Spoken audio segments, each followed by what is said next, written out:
શ્રી કૃષ્ણએ ગીતાજીમાં જે કીધું છે એ યાદ છે, પરિત્રાણાય સાધુ નામ વિનાશાય છે દુષ્કૃતામ. એટલે સજ્જનોની રક્ષા કરીને દુર્જનોનો નાશ કરવો એ એના જીવનનું પરમ સત્ય હતું. પછી સમાજ પતિત થાય, અને પતિત થાય એટલે શું થાય ખબર છે? સજ્જનોનું સન્માન કરી શકે, દુર્જનને દંડ ન દઈ શકે. અને તમે જોજો ઘણી વાર લૂંટ ને ખૂન ને બળાત્કાર ને એવા કેસ થાય ને, માણાનો મોટા ભાગે પ્રતિભાવ શું હોય છે? એ છૂટી જાય છે. તમે જોજો, છૂટી જાય. એટલે સજ્જનોનું સન્માન થઈ શકે, દુર્જનોને દંડ ન દઈ શકે. અને છેલ્લામાં છેલ્લી કક્ષાનો સમાજ હાવ પતિત થાય ને, કંઈ દુર્જનોના સન્માન માંડે થવા અને સજ્જનોની અવગણના માંડે થવા.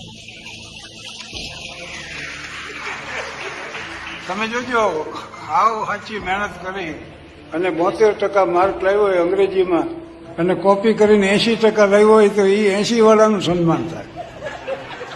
પેલો તો ઊભો હોય ખૂણામાં. એટલે અમે તારા જગતમાં અવનવા અન્યામ જોયા છે, પ્રતિષ્ઠા દુર્જનો પામ્યા, સ્વજન બદનામ જોયા છે. ખરેખર નેકાદમની કદર કરતી નથી દુનિયા, દુરાચારીને પૂજાતા તો ગામે ગામ જોયા છે.